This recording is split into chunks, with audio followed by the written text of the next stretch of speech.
था यर्न के बारे में, तो उसमें हमने सारी चीजें नियर अबाउट देख लिया था कि यर्न क्या होता है, what is the difference between map reduce and yearn.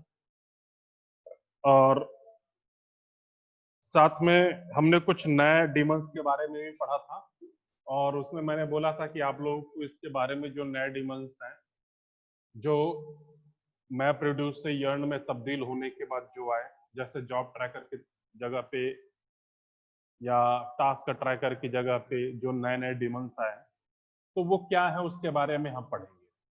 तो अभी तो बेसिक आइडिया जो था आपको कि यर्न का full form yet another resource negotiator या येट अनदर रिसोर्स नेविगेटर था, और बेसिकली ये यूज किया जाता था हडूप 2.0 या हडूप 3.0 में।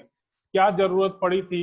जरूरत यही पड़ी थी कि भाई नॉर्मली जो हम मैप रिड्यूस का कॉन्सेप्ट यूज करते हैं वो स्टैटिक होता है। स्टैटिक होने का मतलब ये है कि अगर हमारे पास डेटा नोड बढ़ते जा रहे हैं तो मैप रिड्यूस उनसे कांटेक्ट नहीं कर सकता था, यानी जॉब ट्रैकर कांटेक्ट नहीं कर सकता था। अभी 1000 नोड है तो 1000 नोड जॉब ट्रैकर के साथ अटैच है, लेकिन 1000 नोड और ऐड कर दिया, मीन सब 2000 नोड हो गए, तो उसका कॉन्फ़िगरेशन हमें चेंज करना पड़ेगा। डायनेमिक नहीं होगा कि ऑटोमेटिकली वो कॉन्फ़िगर हो जाए। सो उसका कॉन्सेप्ट हमारा मैप रिड्यूस का कॉन्सेप्ट स्टैटिक था, जबकि हडूप 2.0 यानी अर्न का कॉन्सेप्ट डायनेमिक हो गया। तो ये सारी चीजें हम देखेंगे। ये वाला आप देखिए कि जो नीचे वाला फिगर बनाओ, that one is the architecture Hadoop 1.0 का। इसमें आपको पता है कि जॉब ट्रैकर है, जॉब ट्रैकर कम्युनिकेट करता है टास्क के ट्रैकर के साथ। टास्क ट्रैकर कहाँ होता है? डेटा नोड के पास। कितने टास्क ट्रैकर होते हैं? क्लस्टर में जितने डेटा नोड होगा उतने टास्क ट्रैकर होंगे। ये सारी चीजें आपको पता है। और टास्क ट्रैकर का काम क्या होता है? दो तरीके के फेज होते हैं, पहला मैपिंग होता है, रिड्यूसिंग होता है। मैपिंग में क्या होता है? Shuffling and shorting.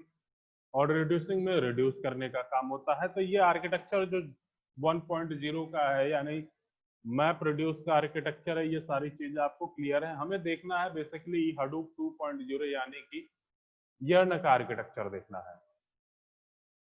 तो जब पिछले लेक्चर में हम लोग पढ़े थे तो उसमें बताया था कि जो जॉब ट्रैकर होता है, जॉब ट्रैकर अब नए नए पार्ट में, नए नए डीमंस में ब्रेक हो गया। जो जॉब ट्रैकर हमारा था पहले वाले वर्जन में, मींस हडूप 1.0, और we can say that map reduce में, now in it will be splitted into resource manager and application manager और एप्लीकेशन मास्टर।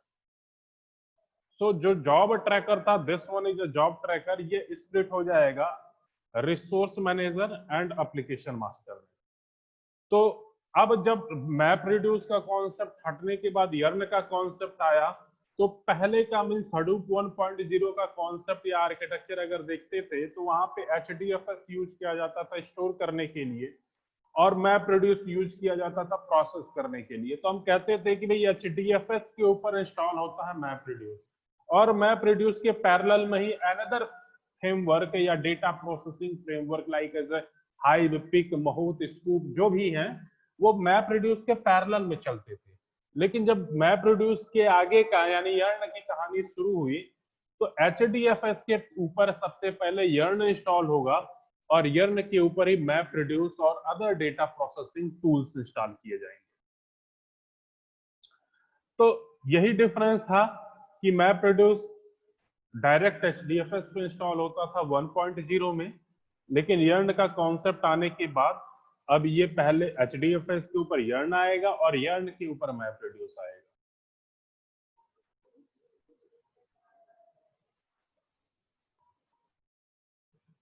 सो जब यर्न आया तो यर्न के आने के पीछे की कहानी क्या थी? Why we use the concept of YARN, what is the advantage of YARN, what is the disadvantage of YARN. तो ये भी हमने पढ़ा था पिछले लेक्चर में कि व्हाट इज द एडवांटेज, क्यों जरूरत पड़ी यर्न की, क्या रीजन थे। तो उसमें मैंने आपको बताया था कि पहला तो कॉन्सेप्ट स्टैटिक डायनेमिक का, और दूसरा ये बताया था कि भाई मैप रिड्यूस में यानी हडूप 1.0 में मैक्सिमम 4000 डेटा नोड एक क्लस्टर में हो सकते थे, उससे ज्यादा डेटा नोड नहीं होगा। अब डेटा नोड 4000 मतलब हमारे पास केवल 4000 मशीन होंगे जिसके ऊपर हम फिजिकल डेटा स्टोर कर सकते हैं। सपोज करिए आपके पास और ज्यादा डेटा आ गया, जो 4000 मशीन के अलावा और मशीन की रिक्वायरमेंट पड़ रही है, तो उस केस में हडूप 1.0 यानी मैप रिड्यूस का कॉन्सेप्ट काम नहीं कर पा रहा था। तो आया YARN. YARN maximum 10,000 data node को सपोर्ट कर सकता है। उसके बाद हडूप 3.0 का भी कॉन्सेप्ट आ गया, तो उसकी कैपेसिटी और बढ़ गई। तो फीचर्स क्या क्या थे यर्न के, यानी हडूप 2.0 के फीचर्स क्या क्या थे? पहला था scalability. Scalability means we can extend the data node and manage thousand of data node. ठीक है, सो पहली बात तो स्केलेबल मींस अगर हम नए नए डेटा नोड ऐड कर रहे हैं तो वो मैनेज हो जाएगा, उसमें कोई बड़ी दिक्कत नहीं होगी। दूसरा है कंपैटिबिलिटी। तो कंपैटिबिलिटी का मतलब ये है कि भाई पहले 4000 डेटा नोड था, उसको झेल ले रहा था, अब 10,000 मैं डेटा नोड दे रहा हूं, तो क्या मशीन झेल पाएगी या नहीं पाएगी, या कंपैटिबल है वो काम करने के लिए, है कि नहीं? जैसे सपोज करिए कि Windows sorry word MS word 2007 से आपने कुछ फाइल लिखा हुआ है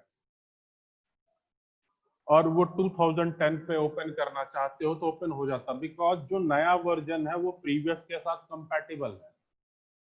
तो यहाँ पे भी है YARN support the existing map reduce application, यानी कि हडूप 1.0 के एप्लीकेशंस को सपोर्ट करता है without disturbing and making it compatible with Hadoop 1.0 as well.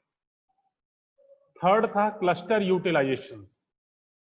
Cluster utilisations का मतलब कि अगर हमारे एक क्लस्टर में कई सारे डेटा नोड हैं, अगर एक क्लस्टर में सपोज करिए 10,000 डेटा नोड हैं, तो क्या 10,000 डेटा नोड का यूटिलाइजेशन हो पा रहा है? So this one is known as the cluster utilisation. अब सपोज करिए कि हमारे पास दो क्लस्टर हो गए, दो क्लस्टर हो गए। क्यों हो गए? कि भाई एक क्लस्टर मैक्सिमम 10,000 डेटा नोड रखेगा हडूप 2.0 के हिसाब से, लेकिन हमारे पास डेटा और भी ज्यादा हो गया, डे पर डे डेटा ज्यादा होता जा रहा है। तो अब आया कि भाई चलो 2 क्लस्टर बना दे, 3 क्लस्टर बना दे, 4 क्लस्टर बना दे, कई सारे क्लस्टर बना दें और हर एक क्लस्टर में 10,000 डेटा नोड तो आ ही जाएगा। तो हर एक क्लस्टर सपोज करिए कि 2 क्लस्टर मैंने बनाया और एक क्लस्टर में 10,000 डेटा नोड है, तो हमारे पास टोटल 20,000 डेटा नोड हो गया। तो क्या उसको उसके हर एक क्लस्टर के अंदर हर एक डेटा नोड जो है वो यूटिलाइज हो रहा है? तो ये सारे पॉइंट थे हमारे एडवांटेज में, वाई वी यूज मैप्रोड्यूस वन। अब जो ये हडूप 1.0 आर्किटेक्चर था दिस वन, और हडूप 2.0 आर्किटेक्चर हमारा ये है दिस वन। तो पहले मैं इसको थोड़ा बड़ा कर लेता हूं। सो this one is the Hadoop 2.0। तो यहाँ पे क्लाइंट था, रिसोर्स मैनेजर था, देन नोड मैनेजर था। अब मैं इसी को कंपेयर कर रहा हूं जो 1.0 आर्किटेक्चर आप लोगों ने पढ़ रखा है, this one is a zero architecture means 1.0। तो यहाँ पे जॉब ट्रैकर था। तो मैंने बोला था, पहले भी बोला, पिछले लेक्चर में भी और आज भी शुरुआत में ये बताया गया आपको कि when we converted from Hadoop 1.0 to Hadoop 2.0, then this job tracker will split into two parts, resource manager and application master. तो जो जॉब ट्रैकर था वहां पर रिसोर्स मैनेजर हो गया, और जहां पे मैपिंग फेज होता था वहां पे एप्लीकेशन मींस रिसोर्स। आप बेसिकली जॉब ट्रैकर ही स्प्लिट हुआ हमारा रिसोर्स मैनेजर में और एप्लीकेशन मास्टर में। जो टास्क ट्रैकर था उसको रखा गया नाम नोड मैनेजर। जो टास्क ट्रैकर का काम था उसका नाम रखा गया नोड मैनेजर, और जो रिड्यूसिंग फेज था that will be called container. तो नए नए डिमंस पता चले आपको, वो नए नए डिमंस क्या है? Resource manager, node manager, application master and container. तो ये 4 नए नाम है। ठीक है, तो एक एक करके देखते हैं भाई कि रिसोर्स मैनेजर क्या होता है, नोड मैनेजर क्या होता है, एप्लीकेशन मास्टर क्या होता है, कंटेनर क्या होता है। सो बेसिकली ये रिसोर्स मैनेजर है। सो रिसोर्स मैनेजर का काम क्या होता है? जो रिसोर्स है उसको मैनेज करना, और मैनेज कैसे करेगा? शेड्यूलिंग का एल्गोरिथम यूज करेगा। यानी शेड्यूलर का कॉन्सेप्ट यूज करेगा। जैसे आप लोगों ने ऑपरेटिंग सिस्टम में पढ़ा था कि शेड्यूलर का काम क्या होता है, जॉब को एग्जीक्यूट कराने के लिए बहुत सारे शेड्यूलिंग एल्गोरिथम पढ़े थे कि कौन सा जॉब कब एग्जीक्यूट होना चाहिए। तो उसी तरीके से रिसोर्स मैनेजर का काम क्या है, शेड्यूल करना कि नोड या पर्टिकुलर टास्क या पर्टिकुलर डेटा नोड पे अवेलेबल डेटा कब एग्जीक्यूट होंगे, कैसे होंगे। तो जिस तरीके से जॉब ट्रैकर आपका मास्टर डीमंस था, आप लोग रिकॉल करें तो हमने बताया था शुरुआत में कि 5 डीमंस होते हैं, name node, secondary name node, job tracker, task tracker and data node. तो name node, secondary name node and job tracker आपका मास्टर डीमंस कहलाता था, और टास्क ट्रैकर और डेटा नोड स्लैब डीमंस कहलाते थे। तो जब वहां पे मैं जॉब ट्रैकर मास्टर डीमंस है और जॉब ट्रैकर को ही रिसोर्स मैनेजर तथा एप्लीकेशन मास्टर में विभाजित किया गया है, तो रिसोर्स मैनेजर भी ऑब्वियसली हमारा मास्टर डीमंस कहलाएगा।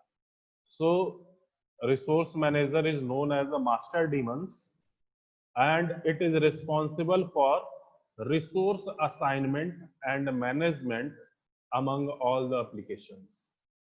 जितने भी हमारे पास एप्लीकेशंस पड़े हुए हैं उन सब का रिसोर्स को असाइनमेंट करना और मैनेज करना, यही काम है। जब भी ये कोई प्रोसेस करने के लिए एक रिक्वेस्ट रिसीव करेगा, तो रिसीव करने के बाद ये आगे की तरफ फॉरवर्ड कर देगा किस पे, करस्पॉन्डिंग नोड मैनेजर को। जिस नोड मैनेजर पे डेटा है उस नोड मैनेजर को फॉरवर्ड कर देगा and allocate resource for the completion of request accordingly. ठीक है, एप्लीकेशन मास्टर रिसोर्स मैनेजर क्या करेगा, क्लाइंट से रिक्वेस्ट लेगा और किस क्लाइंट किस काम के लिए रिक्वेस्ट ले रहा है वो पर्टिकुलर उस नोड मैनेजर को सेंड कर देगा। ये काम है हमारा रिसोर्स मैनेजर का। अब ऐसे नहीं है कि हमने रिसीव किया और मेरी मर्जी है तो मैं किसी को भी सेंड कर दूं, किसी भी नोड मैनेजर की तरफ सेंड कर दूं, नहीं। That path will be followed by algorithms and that algorithms is known as a scheduling algorithm। और वो शेड्यूलिंग एल्गोरिथम कौन कौन सी आपकी, पहला तो है FIFO, first in first out, second है कैपेसिटी शेड्यूलर और थर्ड है फेयर शेड्यूलर। 3 तरीके के शेड्यूलिंग एल्गोरिथम यूज किए जाते हैं, FIFO, fair scheduler and capacity scheduler. अब ये क्या होते हैं, आपको ज्यादा डिटेल में जरूरत पड़ेगी तो आप लोग खुद नेट पे स्टडी कर सकते हैं इसके कि क्या होता है हमारा कैपेसिटी शेड्यूलर, क्या होता है फेयर शेड्यूलर, कैसे काम करता है। फीफो तो सबको पता है। तो भाई रिसोर्स मैनेजर ये हो गया। अब आते हैं एप्लीकेशन मास्टर। जो नोड मैनेजर के पास एप्लीकेशन मास्टर है या एप्लीकेशन मैनेजर है, so responsible for accepting the applications and negotiating the first container from the resource manager। तो what is the container, what is the container वो आगे देखेंगे। ये कंटेनर जो हमारा है यहाँ पे लिया हुआ है, this one is the container जो एप्लीकेशन मास्टर के साथ एसोसिएट है। तो container is a collections of physical resource.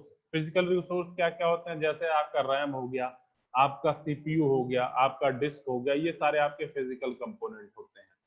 तो container is a collections of physical resource such as a RAM, CPU, core and disk on the single node. And container are invoked by the container launch context, CLC, which is a record that contain information such as environment variable, security token, dependency etc। तो ये पूरी आपकी कहानी थी मैपरेड्यूस 1 और मैपरेड्यूस 2 के दोनों का कंपैरिजन हो गया।